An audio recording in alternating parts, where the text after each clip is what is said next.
بسم الله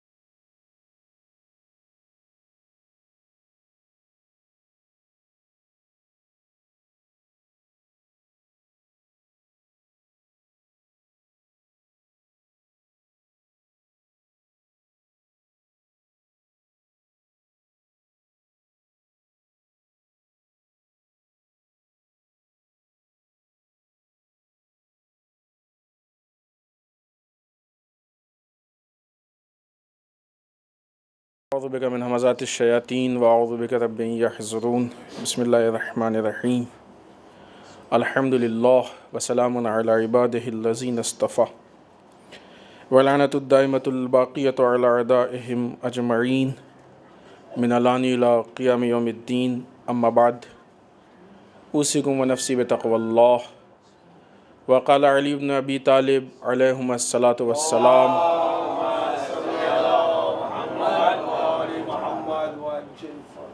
الفقیہ کل الفقیہ من لم یقنط الناس من رحمت اللہ۔ عزیزان محترم، اس پہلے خطبے میں سب سے پہلے اپنے نفس اور آپ سب کو تقوی پروردگار کی طرف دعوت دیتے ہوئے، اس لیے کہ تقوی اس سہارے کا نام ہے کہ جو انسان کو کبھی بے سہارا نہیں ہونے دیتا ہے، اس لیے کہ تقوی انسان کو خدا سے ملاتا ہے، اور جب انسان کا خدا سے رابطہ ہو جائے تو پھر کسی اور کے رابطے کی انسان کو ضرورت نہیں ہوتی ہے سوائے اس کے کہ جس کے رابطے کا خدا نے حکم دیا، یعنی جس کو خدا نے ضرورت بنایا ہو۔ اہل بیت اطہار کا رابطہ ہماری ضروریات میں سے، اہل بیت کی محبت ہماری ضروریات میں سے، اہل بیت کی ولایت ہماری ضروریات میں سے، یا اس کے علاوہ جن لوگوں کو خدا نے وسیلہ بنایا ہے، لیکن وہ ذوات کی جو ذات خدا سے ہٹ کے ہیں پھر تقوی کے بعد ان کی ضرورت نہیں ہے، حتیٰ بعض اوقات وہ تقوی میں رکاوٹ ہوتی ہیں اور ان کو اپنانے سے تقوی چھوٹتا ہے۔ لہٰذا جب ہم تقوی پروردگار اختیار کریں اور واقعی تقوی کو اختیار کریں، سنا ہوا تقوی نہیں، کلچر کا تقوی نہیں، نسلوں کا اور میراثوں کا تقوی نہیں، صوفیزم کا تقوی نہیں، دنیا کے مکمل طریقے سے ترک کر دینا وہ تقوی نہیں، وہ تقوی کی جو الہی تقوی ہے، وہ تقوی جو علوی تقوی ہے، وہ تقوی کی جو در اہل بیت کا تقوی ہے، وہ تقوی کی جس میں ملاوٹ نہیں ہے، خالص تقوی ہے، وہ تقوی کی جو صراط مستقیم کا تقوی ہے۔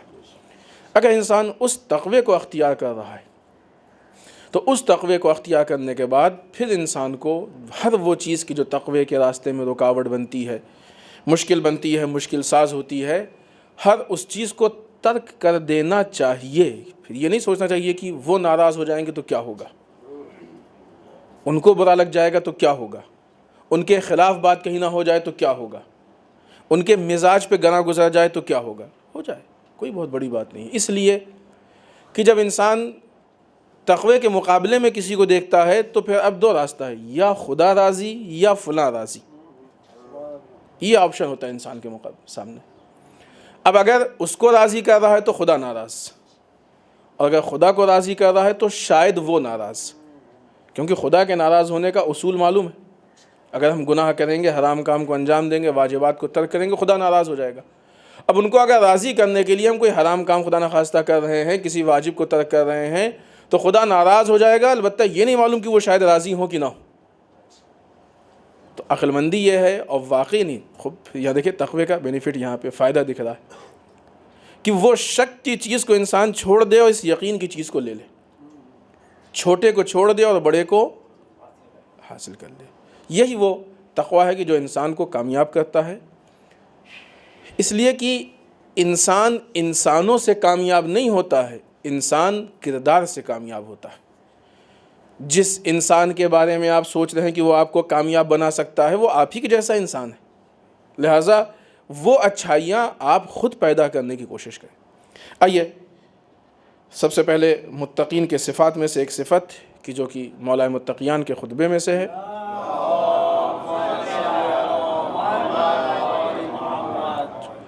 مولا ارشاد فرماتے ہیں متقین کی صفات میں سے کہ ان کی ایک صفت یہ ہے کہ اگر ان پہ ظلم کیا جائے تو یہ صبر کر لیتے ہیں تاکہ خدا اس کا انتقام لے.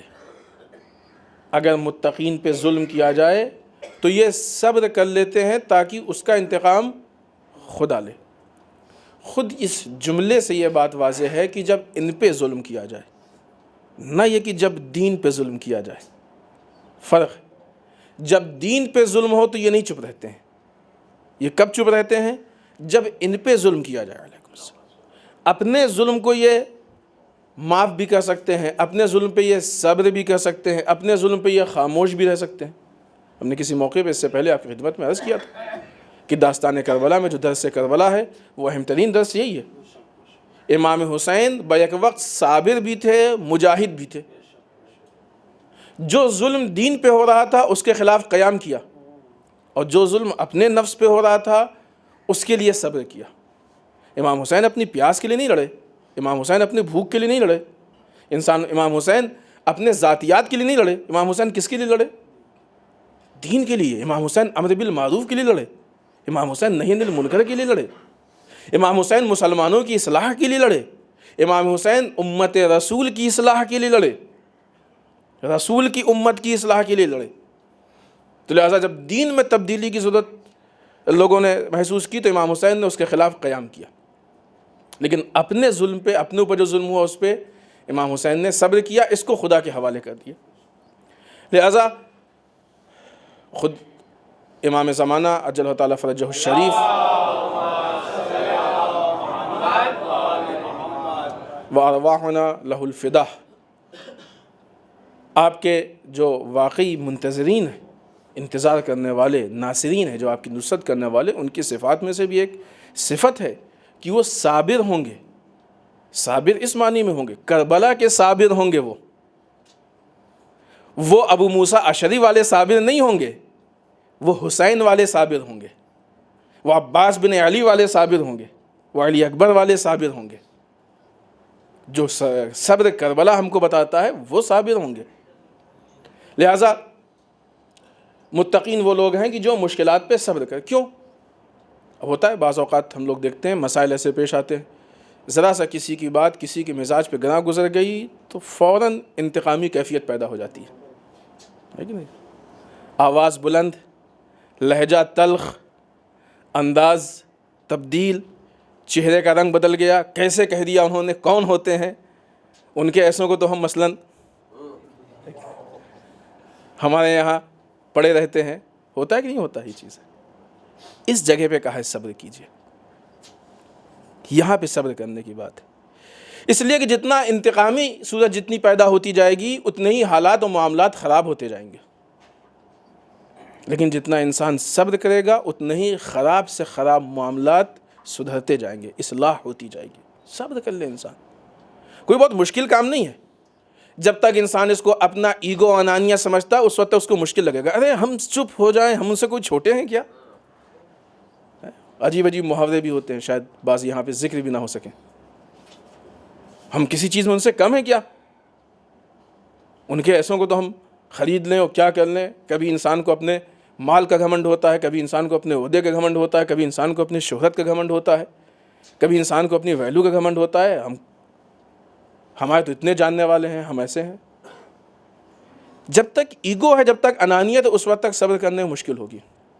لیکن اگر انسان اپنے نفس کو سمجھانے کی کوشش کرے کہ بات اس کی نہیں ہے کہ ہم کیا کر سکتے ہیں، بات اس کی ہے کہ ہمیں کیا کرنا چاہیے. فرق ہے دونوں میں. جب انسان جذبات میں آتا ہے تو یہ دیکھتا ہے کہ ہم کیا کر سکتے ہیں. خوب کر تو بہت کچھ سکتے ہیں. آپ دیکھیے خدا بھی کیا کر سکتا ہے.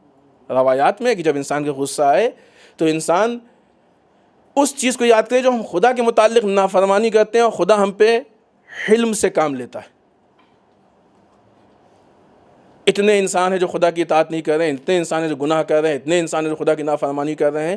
خدا کیا ان کو نہیں مار سکتا ہے؟ خدا ان کو نہیں برباد کر سکتا ہے؟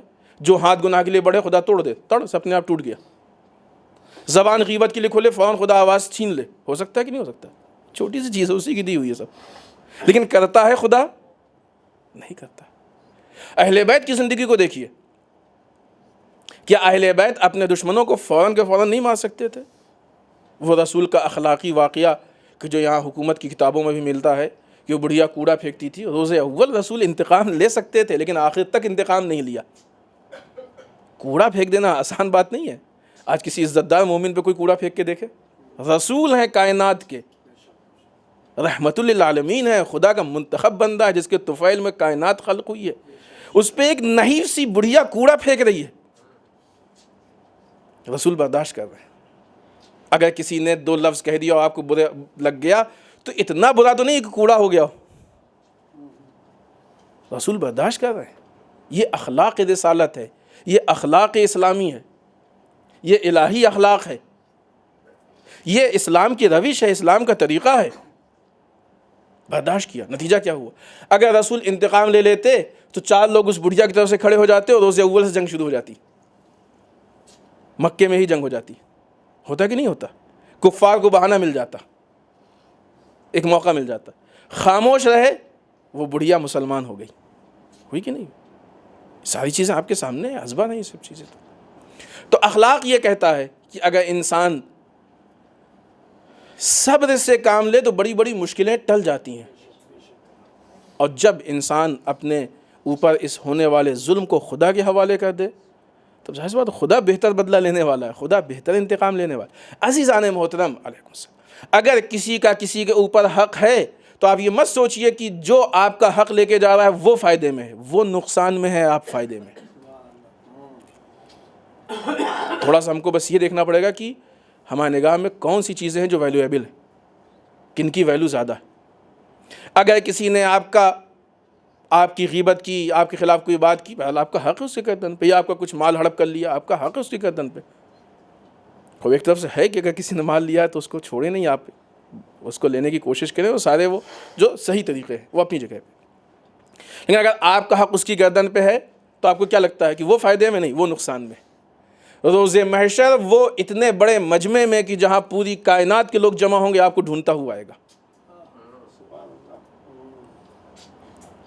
اور آپ اس وقت خدا اختیار دے گا، آپ چاہیں تو معاف کر دیں اور چاہیں تو اس کے بدلے میں اس کے اعمال کو خرید لیں، یہ آپ کو اختیار، کیونکہ جب تک حق الناس لوگ نہیں معاف کریں گے اس وقت تو خدا جنت میں نہیں جانے دے گا۔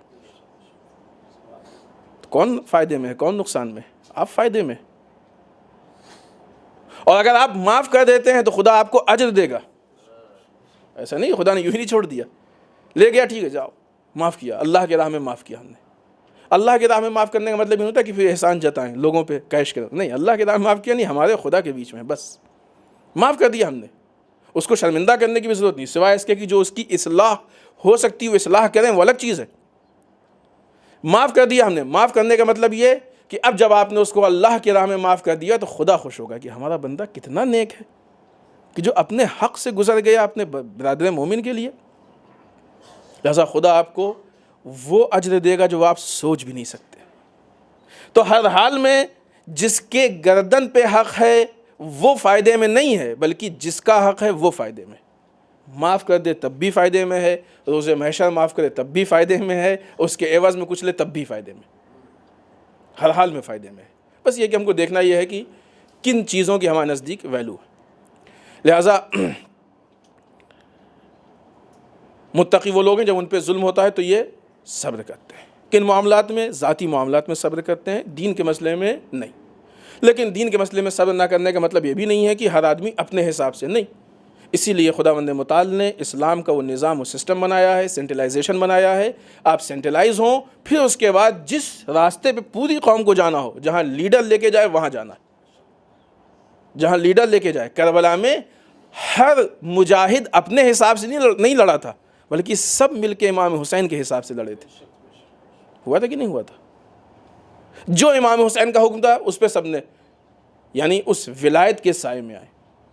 تو اگر صبر نہیں کریں تو انتقام کی صورت بھی منظم صورت ہے، ایسی صورت نہیں کہ جس کا جو دل چاہے کرے۔ اگر ہمیں ایسا لگتا ہے کہ ہم دین پہ بھی خاموش رہیں تو یقین مانیے کوئی آپ پہ شاید ظلم کرے بھی نہ۔ جب آپ کچھ کہیں گے نہیں، ائمہ پہ ظلم کیوں ہوتا تھا؟ اگر امام باطل کے خلاف نہ بولتے، حق کی حمایت نہ کرتے تو ان پہ ظلم ہوتا ہی نہیں۔ ائمہ پہ ظلم اس لیے ہوتا تھا کہ وہ حق کی حمایت کرتے تھے، حق کے لیے بولتے تھے۔ امام علی کیوں شہید کیے گئے؟ ایک غیر مذہب کہتا ہے کہ امام علی اس لیے شہید کیے گئے کیونکہ آپ یہاں شدت عدل پائی جاتی تھی۔ اپنی عدالت کی وجہ سے امام علی شہید کیے گئے۔ امام حسن کیوں شہید ہوئے؟ امام حسین ہمارے 11 ائمہ کیوں شہید ہوئے؟ اسی لیے شہید ہوئے کہ وہ حق کی حمایت میں بولتے تھے۔ تو اگر انسان حق پہ نہ بولے تو شاید اسی لیے بعض لوگ جو بیچ میں اپنے کو نیوٹرل سمجھتے ہیں، اگرچہ نہیں ہوتے، نہ ہم کو ادھر بولنا ہے نہ ادھر بولنا ہے، یہ وہ لوگ ہیں قوم میں جو مردہ لوگ ہیں، زندہ لوگ نہیں ہیں، کیونکہ مردے ہیں وہ کہیں نہیں بولتے ہیں، زندہ بولتا ہے۔ نہ ہم کو ادھر بولنا ہے نہ ادھر بولنا ہے، نتیجہ کیا ہوتا ہے ان کا؟ اب ان سے سب خوش رہتے ہیں، ہاں بھائی یہ تو سب کے ساتھ ہے۔ یہ منافق ہے، یہ دوغلے۔ لہٰذا جب انسان حق کی حمایت نہیں کرے گا، خاموش رہے گا، تو ہر حال میں سب اس سے خوش رہیں گے۔ آئیے ہمیشہ کی طرح اس ہفتے بھی امیر بیان مولا متقیان حضرت علی ابن ابی طالب علیہ الصلوۃ والسلام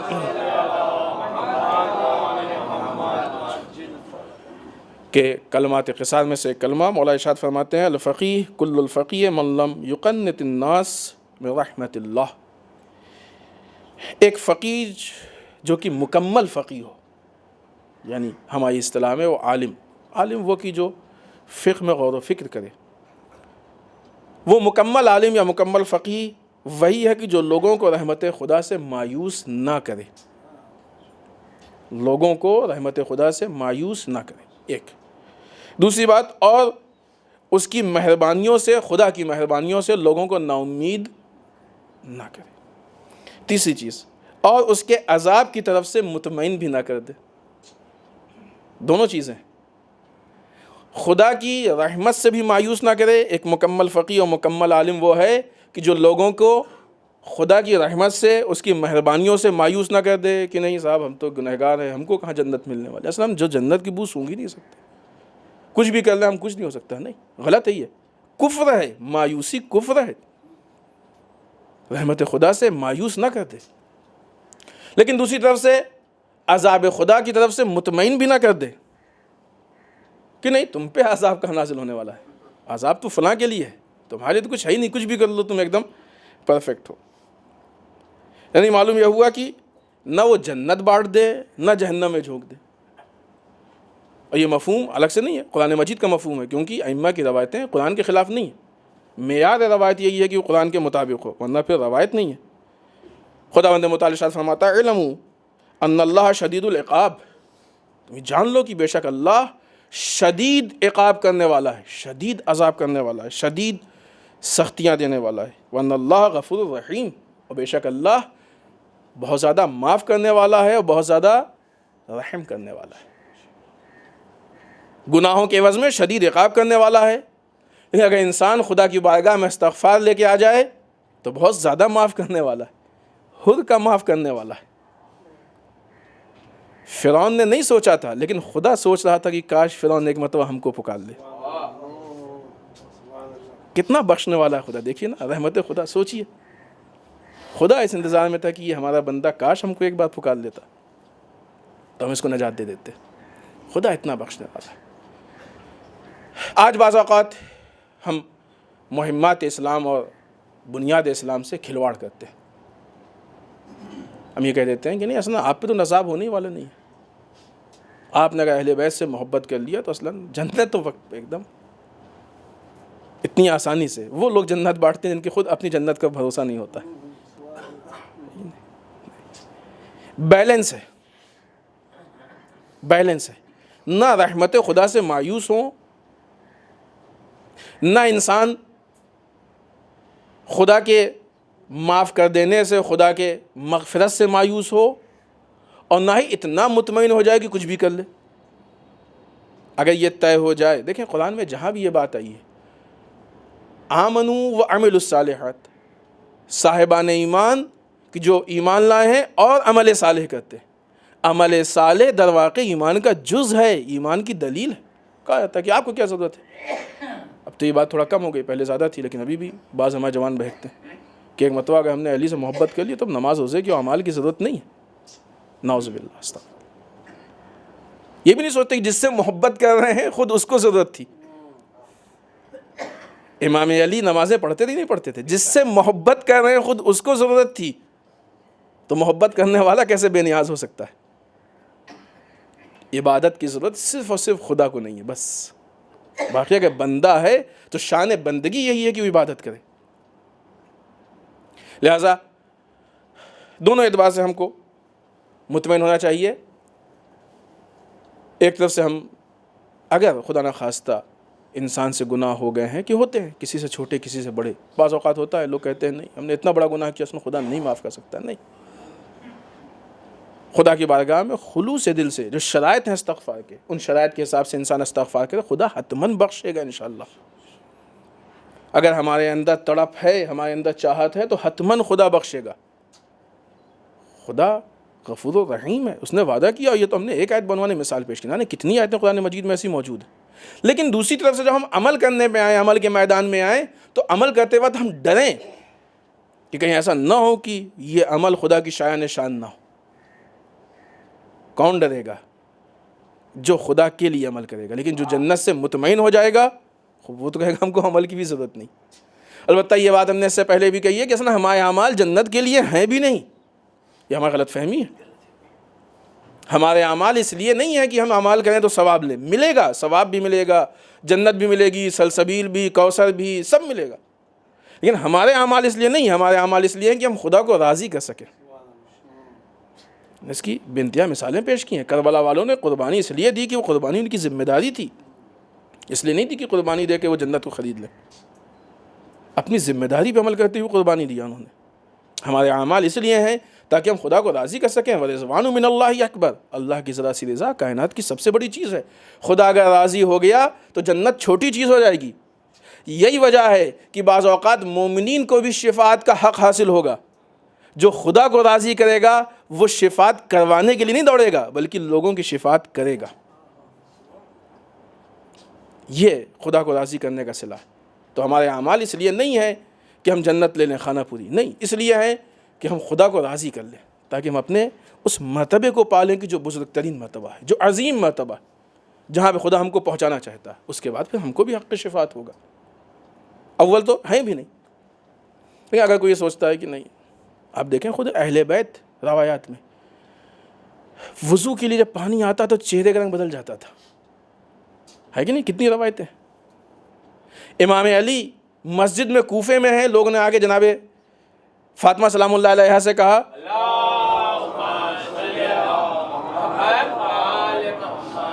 کہ بی بی مولا دنیا سے گزر گئے. پوچھا کس عالم میں؟ کہا ہم نے ایسے عالم. کہا کوئی بات نہیں، وہ علی کے لیے نارمل حالت ہے. جب علی خدا کی بارگاہ میں ہوتے ہیں تو ایسے ہی ہوتے ہیں کہ دنیا و ما فیہا سے بے خبر اللہ تعلق ہوتے ہیں. یہ ہمارے ائمہ کی جو کہ ہمارے لیے نمونہ عمل، جو ہمارے لیے اسوہ، ان کا طریقہ ہے. جن کے نقش قدم پہ چلنے کے لیے خدا نے ہم کو حکم دیا ہے، یہ ان کا طریقہ ہے. یہ کیسے ہو سکتا ہے کہ ہم بغیر عبادت کے، بغیر عمل کے رہ جائیں؟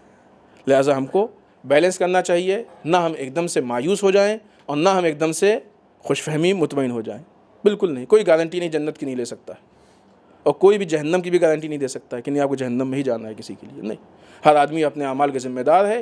اپنی غلطیوں کو یاد کرے، بارگاہ خداوندی میں استغفار کرے. انشاءاللہ خدا سب کو اس کے گناہوں کو معاف کر کے جنت تک پہنچا دے گا. بسم اللہ الرحمن الرحیم. انا اعطیناک الکوثر فصل لربک وانحر ان شانئک هو الابتر.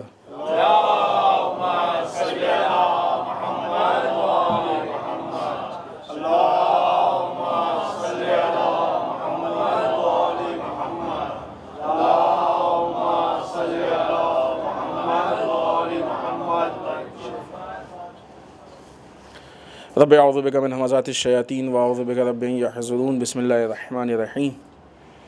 الحمد للہ الذی لا یبلغ مدحتہ القائلون ولا یحصی نعماہ العادون ولا یودی حقہ المجتہدون. اللہم صلی وسلم علی صاحب الدعوۃ النبویہ.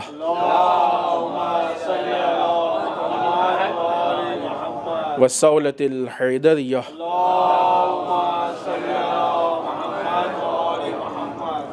والعصمت فاطمیہ.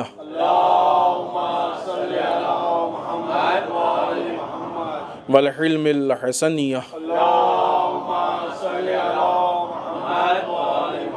والشجاعة الحسینیہ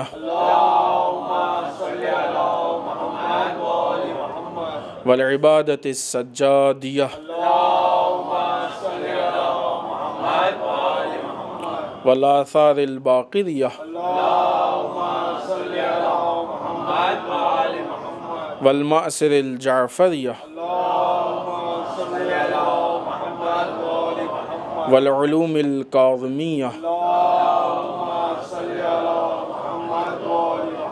والرضاء الرضویہ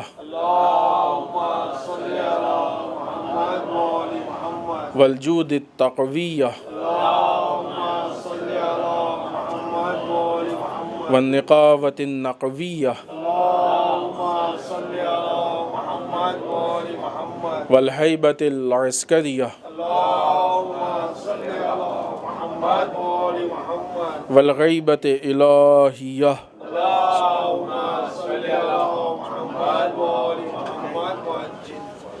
ولعنة الدائمة الباقیة على اعدائهم اجمعین من الان الى قیام یوم الدین.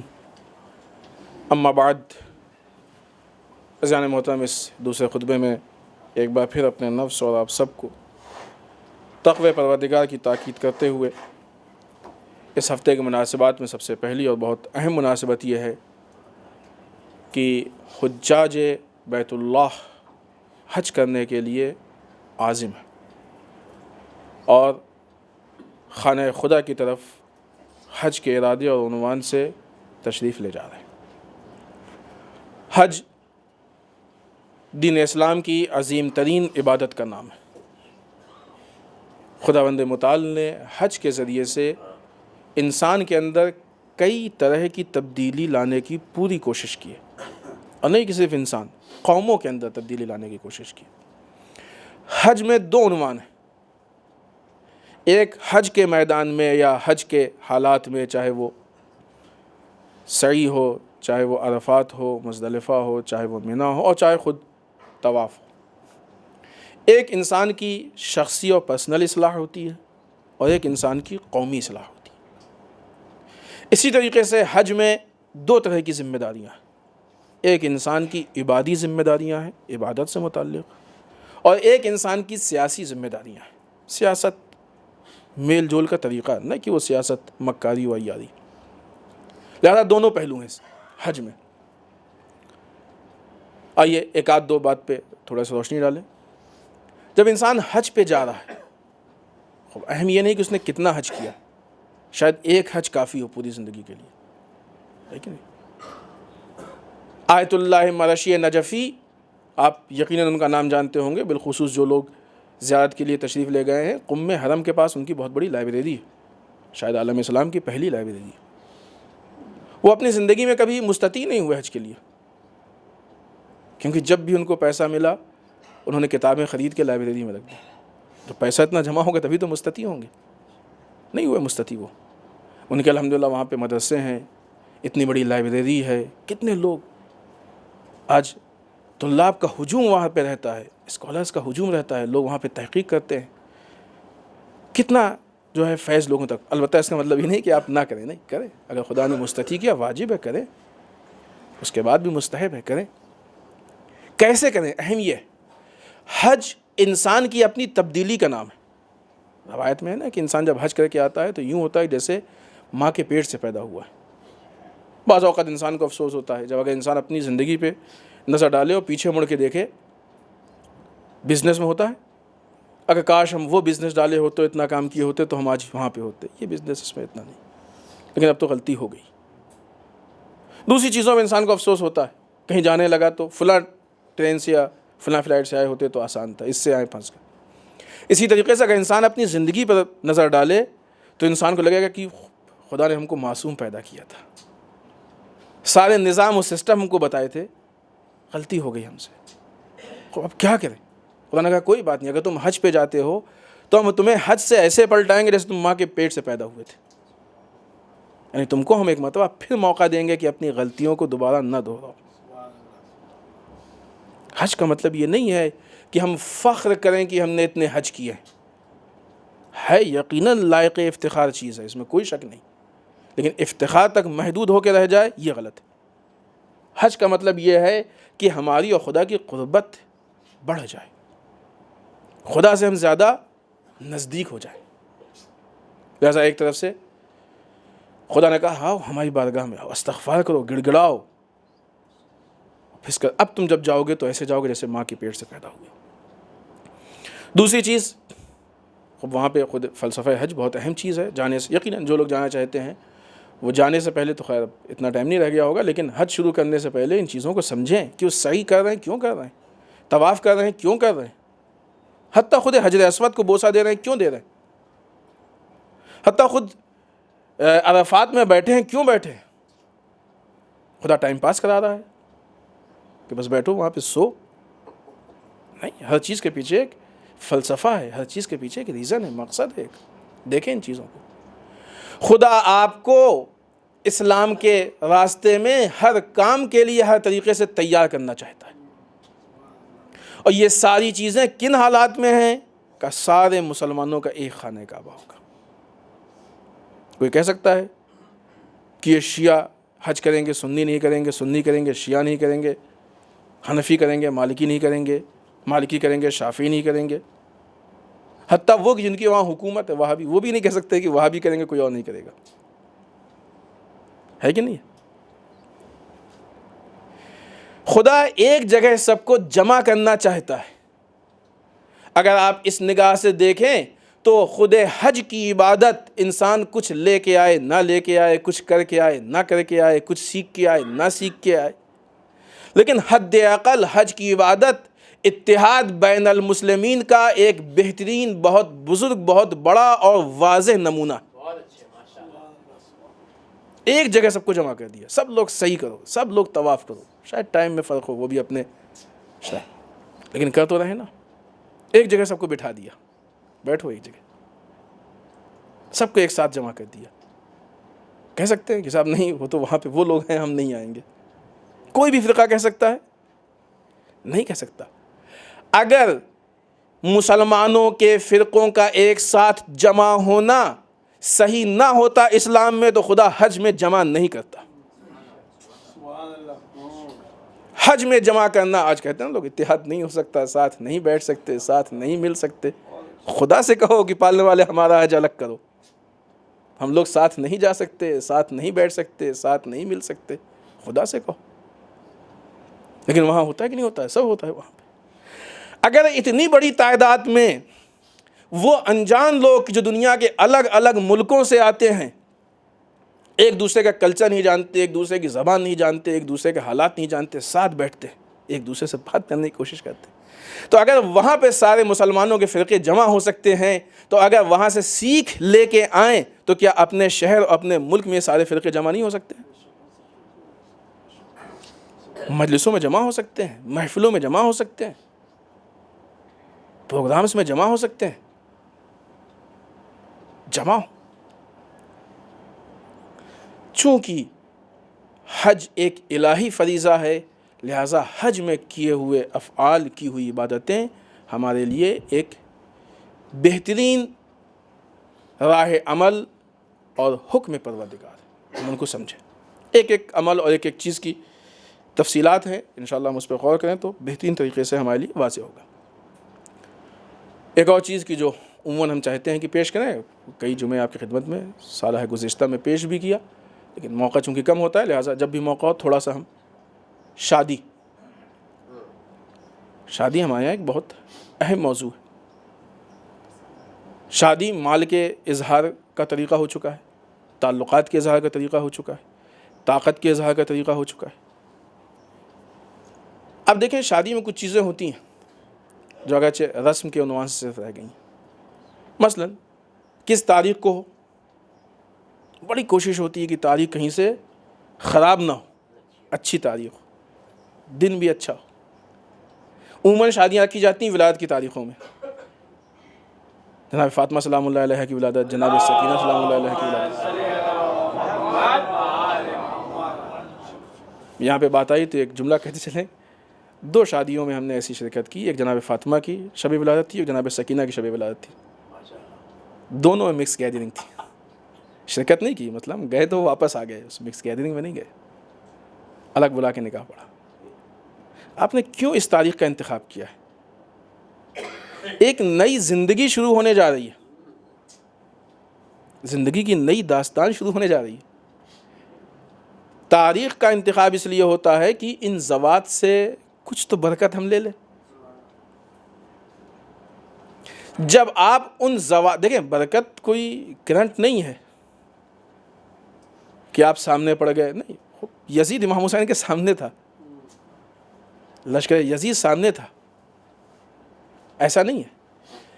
انسان اپنے کو اس لائق بنائے کہ لے سکے تو ملے گا, اور پھر اس کے لیے سامنے ہونا بھی شرط نہیں ہے, سامنے ہو تو اور بہتر, ورنہ دور سے بھی مل جاتا ہے اگر اس لائق بنائے تو. ہم اپنے طرف سے پورے گناہ کے انتظام کر رہے ہیں اور امید یہ ہے کہ خدا ہم سے راضی ہو جائے, اہل بیت ہم کو برکت دے دے. نہیں ہو سکتا. مکس گیدرنگ تو ایک گرم موضوع ہے. الحمدللہ لوگوں میں کافی شعور پیدا ہو رہا ہے اور کافی اصلاح کی طرف بڑھا ہے, لیکن بہرحال ابھی ہے ہمارے شہر میں, ہے تو ہے, کیا کیا جائے اس کے لیے. کوشش یہی کہ نہ ہو, اس لیے کہ یہ تو خود ہے ہی ہے بدتر, لیکن اگر اس میں جمع ہو کے وہ غیرت کا پردہ جو ہوتا ہے وہ ختم ہو گیا تو اگلے اسٹیپس جو ہیں وہ اور بدتر, اگلے مراحل اور بدتر ہیں, کہ اس کی بھی بعض جھلک یہاں پہ نظر آ چکی ہے. لہٰذا ہم پہلے ہی اسٹیپ سے پہلے, اگرچہ خود یہ بھی حرام ہے, پھر وہ دلیلیں ہوتی ہیں کہ صاحب حج میں تو مکس گیدرنگ ہوتی ہے اور بازار میں تو ہوتی ہیں, ان سب کا جواب یہاں دے بھی چکے ہیں خطبے میں. پھر بھی اگر کسی کے ذہن میں ہو تو وہ بعد میں آ کے بات کر سکتا ہے, چونکہ ہو چکا ہے, لہٰذا بار بار اس کو کہنے کی ضرورت نہیں. لیکن اس کے علاوہ شادیوں میں بہت سی ایسی چیزیں ہوتی ہیں کہ جو وہ بھی حرام ہے. ہم سب سے پہلے یہ کوشش کریں کہ چونکہ شادی سے ایک نئی زندگی شروع ہو رہی ہے, ہم سب کیا نہیں ہوتا ایسا, اس کا مطلب نہیں سب کیا ہوتا ہے, جہاں ہوتا ہے, ہم سب سے پہلے یہ کوشش کریں کہ سب سے پہلے اپنی شادیوں کو حرام سے دور کریں, حرام سے دور کریں. میوزک حرام, گانا بجانا حرام, سونے کا پہننا حرام. بعض جگہوں پہ رواج ہوتا ہے نا, سونے کی انگوٹھی پہنائی جاتی ہے, اور کیا سونے کا پہننا حرام. بے حجابی حرام, نامحرموں کے سامنے آنا حرام, مکس گیدرنگ حرام, نہ کتنے ایسے حرام. سیکنڈ اسٹیپ, دوسرا اسٹیپ, ہم اپنی شادی کو فضول خرچی سے بچائیں, اسراف سے بچائیں. جتنی لمٹ ہو اتنا خرچ کریں, حد سے زیادہ نہ خرچ کریں. کمرے میں, ہوٹل میں کمرہ لیا, حد سے زیادہ ولیمے میں خرچ کر دیا, لمٹ سے زیادہ ریسپشن میں, یا ایسی دوسری بہت ساری چیزیں ہوتی ہیں. ٹھیک ہے, شادی ہے, زندگی میں ایک بار ہوتی ہے, خدا کرے کہ ایک ہی بار ایسے حالات نہ پیش آئیں. سارے ارمان اسی میں نکالنے ہوتے ہیں, لیکن ارمان کی بھی ایک لمٹ ہوتی ہے. ارمان عقل کے سائے میں ہوتے ہیں, عقل سے باہر ارمان نہیں ہوتے. لہٰذا اور بہت ساری چیزیں ہیں, انشاءاللہ آہستہ آہستہ ہم آپ کی خدمت میں عرض کریں گے. لہٰذا اسراف سے بچیں, شادی میں فضول خرچی سے بچیں, جتنا خرچ ہونا چاہیے اتنا ہی خرچ کریں. ہم اپنے دل کی تسکین کے لیے مال کا خرچ کر لینا مردانگی نہیں ہے. مردانگی یہ ہے کہ دوسروں کی ضروریات کے لیے مال کو خرچ کرے انسان. شادی کے معیار کو اتنا بڑھا دیا گیا ہے کہ آج غریب آدمی شادی کرنے کے لیے پریشان ہے, مشکلات میں پڑ جاتا ہے. ایک شادی کرتا ہے, پوری زندگی اب تک جتنا کمایا ہے وہ خرچ ہو جاتا ہے, اور اتنا قرض لینا پڑتا ہے کہ زندگی میں جتنا کمائے گا وہ سب اسی کے. زندگی کمائی سے ایک شادی. رسول کی زندگی میں, رسول کے زمانے میں ایسی شادیاں ہوتی تھیں, کتنی سادی شادی. شاید ہمارے انگیجمنٹ اس سے سادگی پیدا کریں. اب یہ دل کے اپنے ارمان ہوتے ہیں اور دل کے جذبات ہوتے ہیں. جذبات, ایک مرتبہ ہم نے ایک چیز پیش کی تھی کہ ہمارے محفلوں میں بالخصوص خواتین سے گزارش کی تھی کہ ایسے کپڑے نہ پہنیں کہ جس سے غریب عورتیں محفلوں میں آنے میں شرمائیں. شادی والا حال محفلوں میں نہ ہونا چاہیے, کیونکہ شادی کے یہ ہم حالات دیکھ چکے ہیں. اتنا زیادہ تو شاید بعض بہنوں کو برا لگ گیا تھا کہ اب ہم کیا کریں, پھر کہاں دکھائیں. خوب ضروری نہیں کہ آپ دکھائیں, کس نے کہا کہ آپ دکھائیں, دکھانے کے لیے کچھ اور انتظام کریں, لیکن جو عمومی چیز ہے اس کی عمومیت کو باقی رکھیں, اس کو خصوصی نہ کریں. ایسا نہ ہو کہ یہ مثلا پیسے والوں کی محفل ہے اور یہ غریبوں کی محفل ہے. محفل اہل بیت کی رہنی چاہیے جس میں سب ہر طرح کے لوگ آ سکے. صدیقہ طاہرہ کتنی سادی زندگی گزارتی تھی. اگر صدیقہ طاہرہ آپ کی محفل میں آئیں گی تو کیسے آئیں گی؟ لہذا مال کو کمائے بہت اچھی چیز ہے, خرچ بھی کریں, لیکن کیسے خرچ کریں یہ اسلام نے بتایا. کیسے کمائیں وہ بھی بتایا ہے, کیسے خرچ کریں وہ بھی بتایا. آخر میں حالات حاضرہ میں آپ نے سنا ہوگا کہ نجف میں بھی بلاسٹ ہوا ہے اور کربلا میں بھی بلاسٹ ہوا ہے. کافی لوگ شہید بھی ہوئے ہیں اور کافی لوگ زخمی بھی ہوئے ہیں. آخر یہ قتل عام کب تک؟ سب سے پہلے کیوں اور کب تک؟ ایسا نہیں ہے کہ ہم نے بیان کر دیا, آپ نے افسوس کر دیا اور بات ختم ہو گئی. غور و فکر کرنا چاہیے. خبر اس لیے بیان نہیں ہوتی کہ آپ خبر سے باخبر ہو جائیں, نہیں, غور و فکر کے لیے سوچیں کہ کیوں ہم کاٹے جا رہے ہیں. آج ہماری جان اتنی سستی کیوں ہو گئی ہے؟ فلسطین میں مسلمان کاٹا جا رہا ہے. آپ بتائیں مسلمانوں سے دنیا میں کون کاٹا جا رہا ہے؟ مسلمانوں کے جتنا کون کاٹا جا رہا ہے؟ کسی دوسرے مذہب کا ایک انسان ہوتا ہے پوری دنیا میں ہنگامہ مچ جاتا ہے. مسلمان روز 10 20 50 100 1000 مر جاتا ہے, کوئی پوچھنے والا نہیں. کیوں ایسی بات ہے؟ کیا وجہ؟ وہ کون سی ہم میں کمیاں ہیں کہ جس کی وجہ سے ہم کاٹے جا رہے ہیں؟ وہ کون سے راستے ہیں جو ہم نے دشمن کو دیے ہیں تاکہ ہمارے گھر میں گھس کے ہم کو کاٹے؟ فکر کی جگہ لمحے فکری. مقدس مقامات محفوظ نہیں رہ گئے. کبھی سیریا, کبھی عراق, کبھی افغانستان, پاکستان تو میدان جنگ رہ گیا. ملک کی اصطلاح سے نکل چکا ہے. وہ جنگل ہے کہ جہاں صرف جنگ ہے. اس نے اس کو مارا, اس نے اس کو مارا. کیوں؟ جب تک ہماری قوم کے بزرگان کہ جنہوں نے قوم کی سربراہی کے لیے ذمہ داریاں لی ہیں وہ ان چیزوں کی طرف متوجہ نہیں ہوں گے, اس وقت تک یہ مسائل حل ہونے والے نہیں. ہماری یہ کوشش ہے کہ ہم ان کو متوجہ کریں, ان کے اندر یہ شعور بیدار کریں تاکہ اپنی قوم کو آنے کے والے ان خطرناک نتائج سے محفوظ کر سکیں کہ جن کو برداشت کرنا ہمارے لیے سخت ہے. ہم یہ مت سوچیں کہ یہ مسائل دوسرے ملکوں میں نہیں. ہندوستان میں عزاداری میں گولی چل چکی ہے. ہندوستان سے ISIS کے لیے لوگ جا چکے ہیں. ہندوستان میں مسلمانوں پہ بہت مختلف جگہوں پہ کیا چاہیے آپ کو؟ آسان نمودار ہو رہے ہیں. خطرہ سامنے. اگرچہ یہاں پہ نہ ہوتا تب بھی ہماری ذمہ داری تھی, لیکن اب جب ہو گیا ہے تو اب تو ہاتھ پاس کے نہ بیٹھے ہیں. لہذا حالات حاضرہ پہ غور و فکر اور اس کے لیے راہ حل ڈھونڈنا یہ ہم سب کی شرعی ذمہ داری ہے. آئیے بارگاہ خدا میں دعا کرتے ہیں. پالنے والے ہم سب کو اعمال صالحہ کی توفیق عنایت فرمائے. پالنے والے اعمال صالحہ کی اعمال قبیحہ سے محفوظ رکھے. بار الہ ہمارے گناہوں کو بخش دے. بار الہ ہمارے مرحومین کو بخش دے. پالنے والے اسلام و مسلمین کی حفاظت فرما. بار الہ دشمنان اسلام کو نیست و نابود کر دے. بار الہ جو پریشان حال ان کی پریشانیوں کو دور فرما. بار الہ جو لا ولد ان کو اولاد صالح عنایت فرما. بار الہ جن کی شادیوں مشکلات ان کے مشکلات کو حل فرما. بار الہ ہمارے علماء کا سایہ ہمارے سروں پہ باقی رکھ. پالنے والے رہبر مراجع کو طول عمر عنایت فرما. جیسا کہ آپ کو معلوم ہے کہ آغا خامنہ کا آپریشن ہوا ہے, پالنے والے ان کو صحت کاملہ و عاجلہ عنایت فرما. بار الہ ہمارے امام کے ظہور میں تعجیل فرما. ہمیں ان کے اعوان و انصار میں شریک ہونے کی توفیق عنایت فرما. ربنا تقبل منا انک انت السمیع العلیم.